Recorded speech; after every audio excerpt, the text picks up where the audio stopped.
जी, तो सूरज पांडे जी, जैसा कि अभी मैं आपके साथ चल रहा हूँ, तो सर आपसे एक सवाल पूछना है।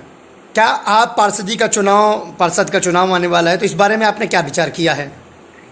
देखिए, चुनाव कोई भी हो, चाहे वो पार्षदी का हो या फिर वो लोकसभा चुनाव, राज्यसभा चुनाव हो, सबसे पहले हम अपनी अपनी गहराइयों को देखेंगे। जनता क्या चाहती है, पहले हमें उसकी रिपोर्ट बनानी अच्छा। पड़ेगी।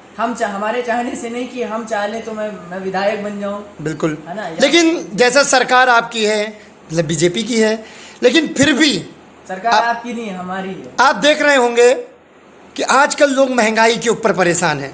जो सिलेंडर कल का 400 का था, आज 1100 में सिलेंडर मिल रहा है। तो इस बारे में आप क्या कहना चाहते हैं? क्या आपको लगता है कि आने वाले चुनाव में इस महंगाई से आपको वोट लेने में कोई दिक्कत पड़ेगी, आपकी सरकार पे कुछ असर पड़ेगा?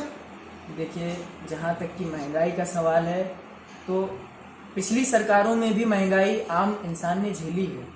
अगर पिछला आप रिकॉर्ड उठा के देखेंगे तो आज जो पेट्रोल के भाव हमें मिल रहे हैं, इससे भी हाई रेट पे थे। सर, लेकिन सिलेंडर पहले 400 रुपये का था, आज 1100 रुपये का है। तो इस बारे में आप क्या कहना चाहते हैं? देखिए, सिलेंडर इतना तो मैं कोई पॉलिटिकल, मतलब मैं इकोनॉमिकल एनालिसिस तो नहीं है, मेरे पास रिपोर्ट रेडी है कि मैं आपको अभी ला के दिखा दूं। लेकिन जितना मुझे जानकारी है कि ये कोई पहली बार की महंगाई नहीं है। और कोरोना जैसी महामारी के बीतने के बाद, जिसे पूरे देश ने मिल के झेला, उसके बाद भी हमारी अर्थव्यवस्था पूरे विश्व में बनी हुई है। कितने ही देश जो हैं, आप उदाहरण ले सकते हैं, श्रीलंका हो गया, अन्य और देश हैं जैसे कि पाकिस्तान हो गया, उसकी जीडीपी आप देखिए कहाँ चली गई है। सर, वो तो ठीक है, लेकिन जब कोई दिक्कत आती है तो आदमी पहले अपने घर को देखता है, बाद में पड़ोसी को देखता है। ये अपने घर को ही देखा गया, अपने घर को ही देखिए। आप अपना घर तो देख ही रहे हैं। क्या हमारे जो प्रधानमंत्री हैं, हमारे भारत के जो माननीय प्रधानमंत्री मोदी जी हैं,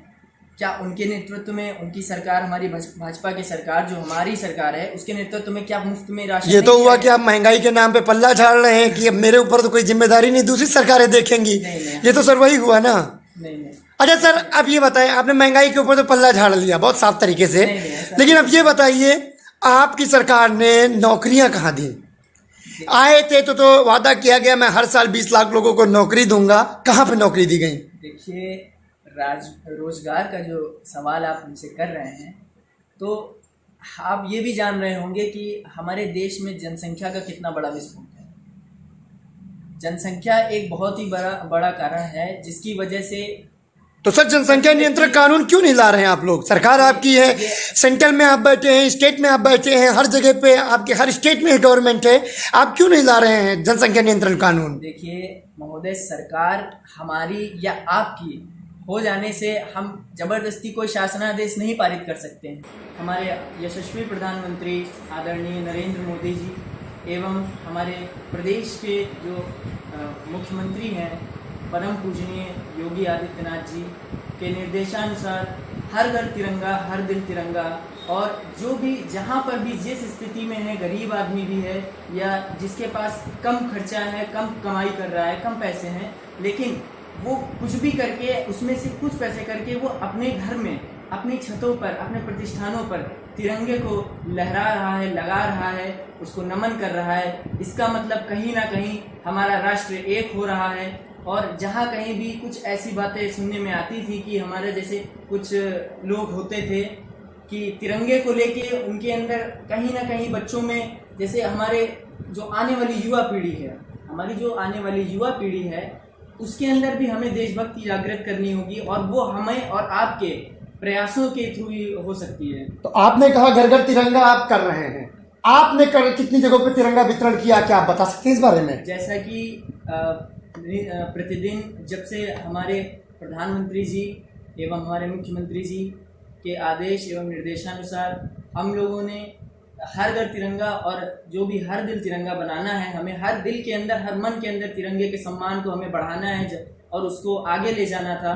तो हम लोगों ने प्रतिदिन हर घर के प्रतिष्ठानों पर जाकर और लोगों से जुड़कर हम लोगों ने तिरंगे का वितरण किया है, जिसमें हमारे बड़े भैया का योगदान रहा है। उनकी ही निर्देश के अनुसार, उनके ही कदमों पे जो उन्होंने हम लोगों को बोला, हम लोगों ने सब टीम बनाई और टीम के थ्रू हम लोगों ने हर घर तिरंगा वितरण किया है और वो भी निःशुल्क किया है। कोई भी किसी प्रकार का शुल्क किसी से भी नहीं लिया, चाहे वो गरीब हो चाहे वो। बहुत ही अच्छी बात है आपने किया। लेकिन एक सवाल, जैसा कि आपने बहुत सारे जगह पे देखा होगा, लोग तिरंगे स्कूलों में, योगी जी का आदेश है कि तिरंगे मुफ्त में दिए जाए, लेकिन फिर भी लोग पैसे ले लेके, स्कूल प्रधानाचार्य पैसे लेके आपको तिरंगा दे रहा है, तो इस बारे में आप क्या कहना चाहते हैं? देखिए, मेरे विचार से यदि इस प्रकार की घटना तो इसे नहीं कहेंगे, यदि इस तरह के दृश्य हमें देखने को मिल रहे हैं तो मैं किसी के ऊपर टिप्पणी नहीं करना चाहूँगा, क्योंकि किस स्थिति में कौन कैसे तिरंगे को उपलब्ध करा रहा है।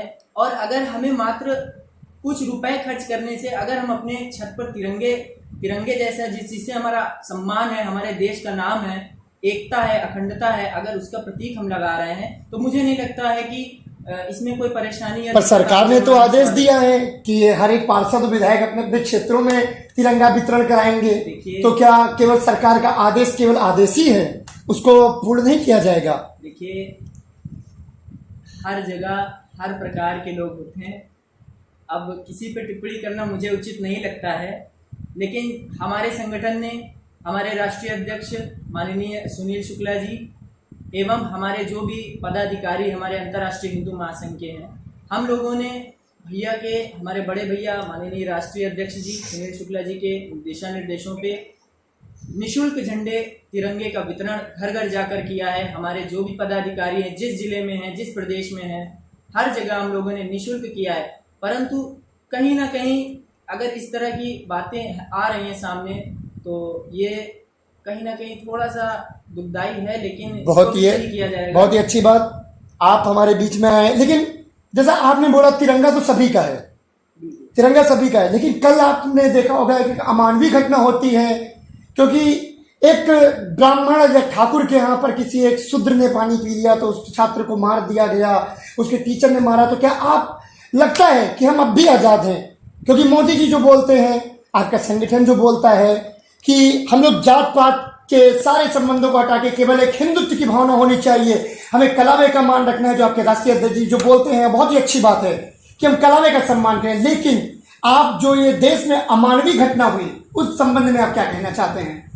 देखिए, जाति पात से तो हमें उठना ही होगा। अगर हमें समाज में एकजुट रह के राष्ट्र निर्माण में योगदान देना है, तो सबसे पहले हमें जो हमारे राष्ट्रीय अध्यक्ष जी कहते हैं कि हमें जाति पात से उठकर भारत को, देश को एक सशक्तिकरण में जोड़ना है। हर व्यक्ति को ऊंच नीच की ये जो राजनीति, तुच्छ राजनीति कुछ लोग करते हैं, जो जातियों में बांटना चाहते हैं,